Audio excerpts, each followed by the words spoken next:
Picture this. Year's 2011. You're on the internet, and everything you click on is slightly edgier than it is now. Comedy has nothing to hold back. You're probably laughing at things that you probably shouldn't be laughing at these days. And I don't know, you're kind of moving through life carefree in the world. A lot of things on the internet were definitely very different at the time. And one big thing that I want to talk about today that has changed drastically has been how sensitive everyone has gotten in the last decade. And it's been a decade. It's been a decade. Oh my God, I'm getting old. It's been a decade. It's been a decade. And you can tell the difference between the internet culture back in 2011 and the internet culture today. In 2 years, we will be a decade away from the most viral moment possibly in internet history, with the Harlem Shake. I'm not sure if you guys remember the Harlem Shake. It's a popular dance move that went absolutely mega viral back in 2013 by popular YouTuber Filthy Frank. And, you know, around that time, YouTube was a very different platform. The internet was a very different platform in its own right. I mean, people were able to post what they wanted, make comedy skits and say things that they can't say now. And I always wonder, how did we get here and what is going to happen in the next decade? I'm kind of worried because at this point, it's pretty wild. When I first hopped on the internet, I think I was like 6 years old, and my parents had the intention of me like just scrolling through all the kid-friendly websites and whatnot. They didn't really, well, my dad was a software developer, but he didn't look too deeply into what I was on the computer. But I wound up diving into a lot of stuff like the platforms before YouTube, and then YouTube, and then MySpace, and then Facebook, and blah, blah, blah, blah. I mean, Facebook, what it is now is way different than what it was in the beginning for the most part. But a lot's happened. But like I said, one big thing that I find incredibly annoying these days, and maybe it's just me showing a sign of my oldness, is just how sensitive the internet has gotten. At the time, no one took the internet seriously. Internet was this foreign entity that mainstream media never took serious. I mean, it was a place where basement dwellers went to go and, express themselves and escape the realities and the qualms of the real world. And that was until people actually found the entertainment of other real human beings more entertaining than scripted, high production, high quote unquote value, mainstream media on television. In fact, the internet became a place to enjoy all kinds of content without advertisements. That was one of the biggest selling points of the internet, especially YouTube and all the other video streaming websites. In fact, you could make low budget, comedy skits, TV shows, web series, and stuff like that, and get just as much traction, if not more, on the internet as you did with mainstream media. Of course, it took the mainstream media 2 decades to really figure that out, to hop on and really exploit the fact that everyone uses the internet now. But it was definitely very different. So I think what happened when I was a kid, I saw the internet at its rawest point. When YouTube first came out, I remember it was just people were sharing the most random videos on the planet. I think the first video ever was this guy at the zoo, and he literally just say, "Hey, I'm at the zoo," boom. And then eventually some people were doing really edgy parody skits and stuff like that, like just really off the wall, edgy content. I mean, it was funny at the time. Now, of course, the humor has evolved and stuff like that, and looking back at it, it's kind of cringe, but I don't know. I kind of miss some of that to a degree. 2013, I'd say, to 2015 was probably the golden era of the internet. The content was getting slightly better. It was the peak of its edginess, and we had our commentary YouTubers that were talking about issues that I feel like needed to be addressed, and you had people doing skits and stuff and things of that nature that literally wouldn't fly today. Nowadays, if you so much as misgender somebody, you're pretty much gonna be the public enemy number one of the pitchfork party, the online pitchfork party. It's insane, absolutely insane. Cyberbullying was a thing, of course.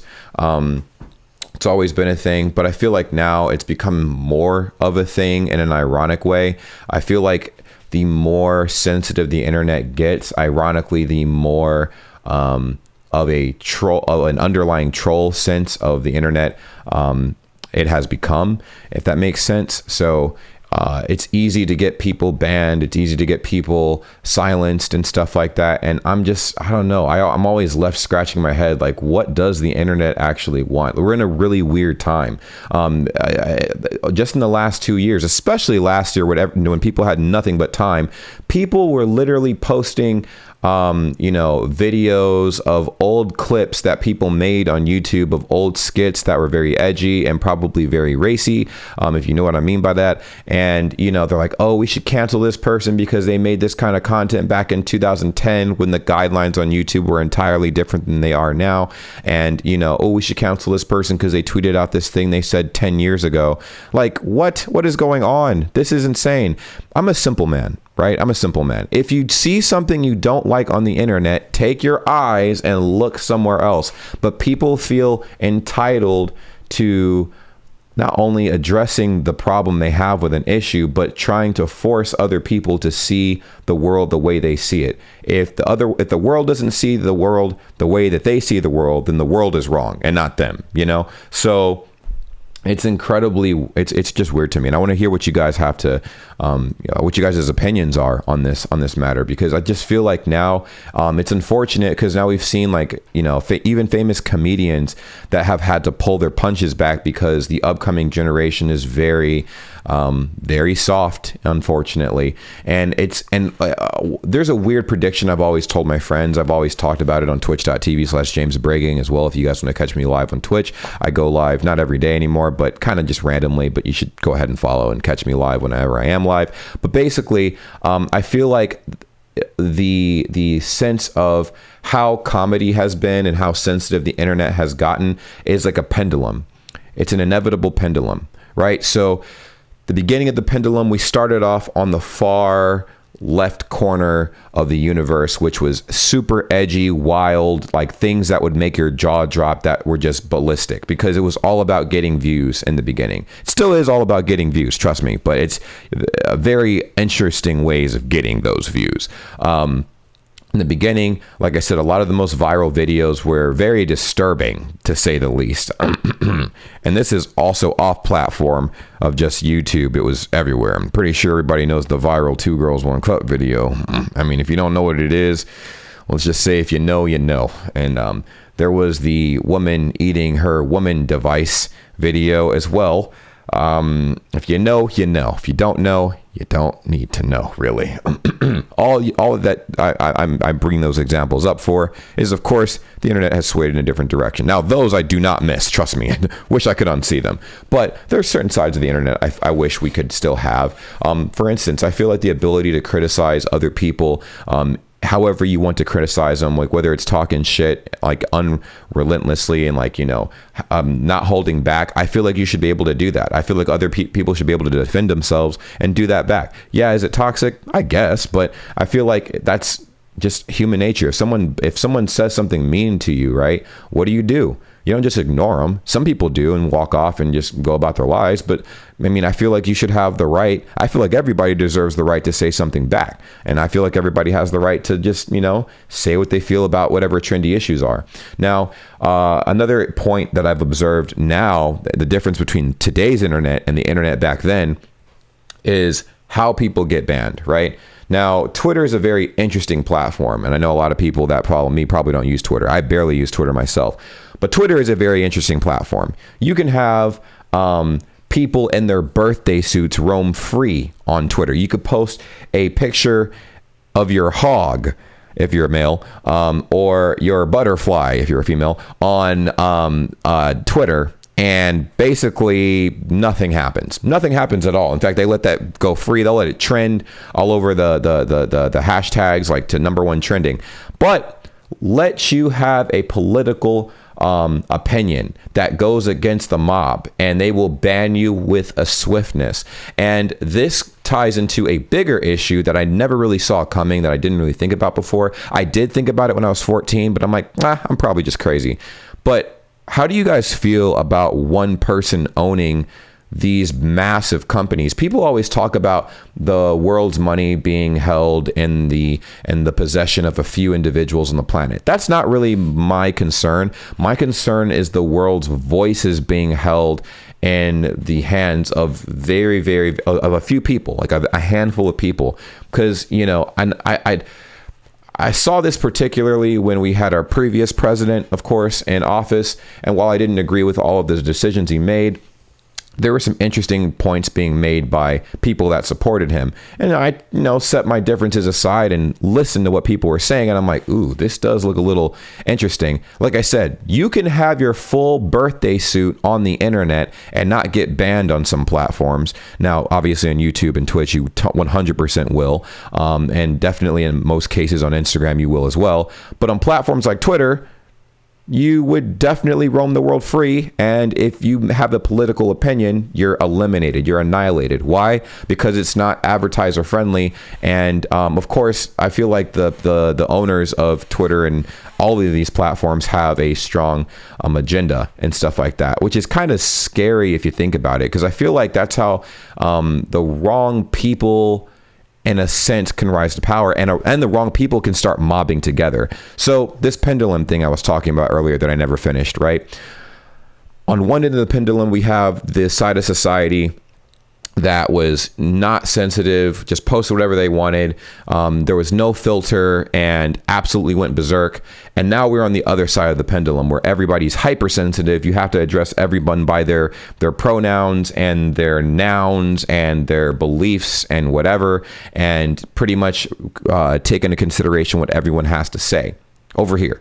Now, my prediction is that pendulum is eventually going to swing back in the other direction, and rules are going to start loosening up quite a bit in the future, because what's happening already is we're getting these very passive aggressive posts and even senses of humor, and people are starting to burn out with the whole, like, okay, I get it, like, you know, you want to be addressed a certain way, but at the end of the day, you could always look somewhere else. You know what I mean? But what I feel like the backlash of the pendulum swinging in the other direction might be is we will be completely desensitized to all issues. I'll kind of give you guys an eye-opening example of what I'm talking about, of the pendulum starting to already swing in the other direction of insensitivity. And then I'll kind of conclude this video with my final thoughts, right?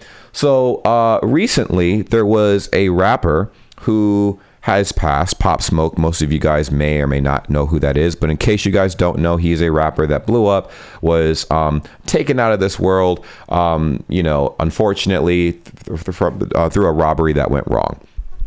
Well, anyways, someone who obviously had no positive intent towards him went to his gravesite, broke his gravestone, and tried to drag his casket out of his gravesite, and didn't necessarily record it, but left a bunch of joints outside of the grave site, of the gravestone / casket area as well. Incredibly disrespectful, on top of vandalizing it with, like, you know, graffiti and stuff like that.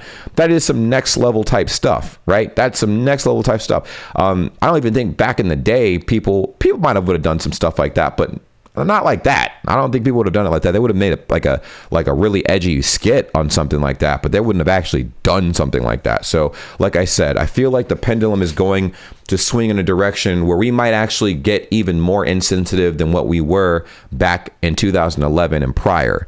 And that's kind of wild. Very scary stuff. So, I don't know. To conclude this video, I feel like there should be kind of a balance of what should and should not be on the internet and stuff like that. To me personally, I feel like the internet should allow most things. Obviously, if it's endangering people like children, then no, absolutely not. But I feel like if you're expressing your opinion, even if it's really harsh and to some, in most cases, insulting, I feel like you should be able to express your opinion that way. Because why not? You know, everyone's going to get offended no matter what. I mean, you can address something as very neutral as humanly possible and people will still get offended. But I feel like one of the biggest things we're going to start to see, and if you haven't seen it already, I mean, this has been a thing since the dawn of advertisement, is how boneless advertisers are. Because once advertisers get more comfortable with the idea of edginess, then you'll start to see the internet swing in that insensitive direction full fold. And I think what's going to happen now is, because so many people are festering communities under the surface of this happy-go-lucky, everybody cares about each other approach, we're going to have probably some of the most toxic communities we've ever seen in history. You know, like, I mean, in Germany, you guys have heard of Drachenlord, obviously. In America, we've seen Chris Chan's community and EDP's community and some other very, very toxic communities. But take all of those communities, put them together, and multiply that by 50, and you have hellfire. So I don't know. I wanted to talk about this because it's definitely been something on my mind. I know it's been something on everyone's mind. I know a lot of content creators talk about this all the time, because I feel like every single year when the new guidelines drop, especially on big platforms like YouTube, I feel like content creators like myself have to like really read through that and bob and dodge and weave and really pay attention to what we have to say, because of the, you know, the pull of the advertisers. What are the advertisers willing to pay YouTube, and what is YouTube willing to enforce to make sure that they get the money from the advertisers and somewhat satisfy the creators, which is very slim to damn near impossible these days. But let me know what you guys think in the comments down below. How much do you think the internet has changed between now and, you know, the early 2000s and stuff like that? What do you miss the most about the old internet? What do you appreciate the most about the new internet? What I can say, because I know a lot of this video has been me complaining about the internet, I feel like with the new stuff we have with the internet, I like how easy it is to reach people. It's way easier to reach people now than it was back when I was growing up, even though you could still reach people pretty easily since there were very few platforms to go to. Again, and pretty much everybody was on at that time. I feel like it is to some degree a bit easier to, at least, I guess it's not necessarily easier to reach people. I feel like it's easier to find a community that specifically suits yourself. And more of the story of people getting offended, I feel like if people don't like shit, they could just look the other way and, you know, find something they do like. Honestly, that's pretty much it. Sorry for the long video. See ya.